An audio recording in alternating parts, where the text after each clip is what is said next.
Hello everyone and welcome back to the NerdCave. In this video we are going to review the reTerminal E, which is a new ePaper series display from Seed Studio. We are going to review two devices in this series, starting with this one here. This is the reTerminal E 1001, which features a 7.5-inch monochrome ePaper display, which has 4-level grayscale capability. It has a resolution of 800 by 480, and this is perfect for heavy applications like calendars, to-do lists, or just to display some images. The second device we will look at is the reTerminal E1002, which has a 7.3-inch full-color ePaper display with the same resolution. What makes this ePaper display so great is that it allows you to do all these things without having to write a single line of code.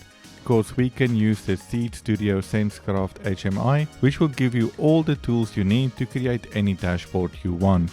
This device is also compatible with the Arduino IDE platform with all the libraries, so you can create something more complicated because you also have access to this GPIO pins here, which will allow you to add more sensors or buttons to your project.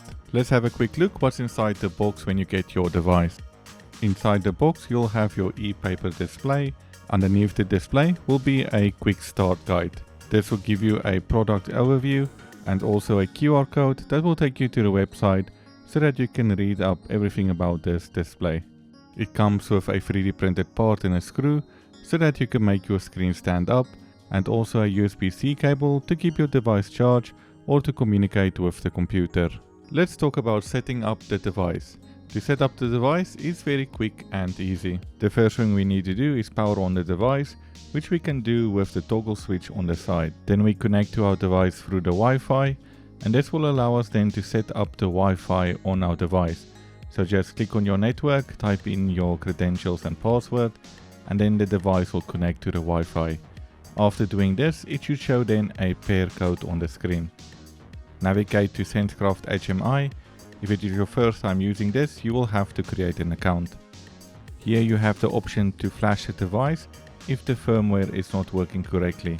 You can just select your device, connect through it to your communication port and press flash. Then we can click on add device, and then we can type in that pair code and give our device a name. The first option in the SenseCraft is the gallery, which will allow you to upload 3 images and set the time interval.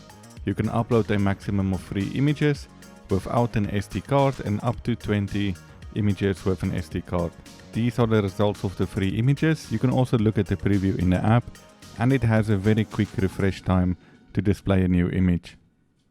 Here is the same image but using the color ePaper display, and before uploading, here is the preview of the image.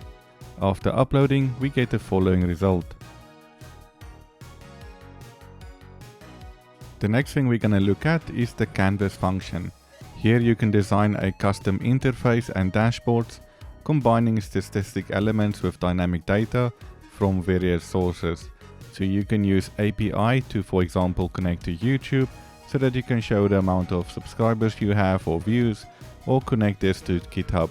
There is 4 templates here to choose from, but you can build your own dashboard.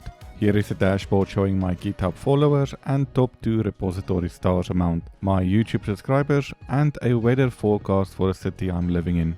Here is an example using an AI to create a random quote generator. After it generated, I just did a few edits here and there, and then I upload it to the ePaper display. Other 2 features you can do in a SenseCraft is RSS feed integration, which will allow you to stay up to date on your favorite websites.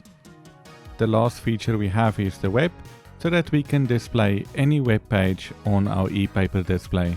So if you are looking for a new ePaper display, be sure to check out the reTerminal E ePaper display from Seed Studio. I hope you enjoyed this video, and thanks Seed Studio for sending over these 2 displays. I will see you in the next video.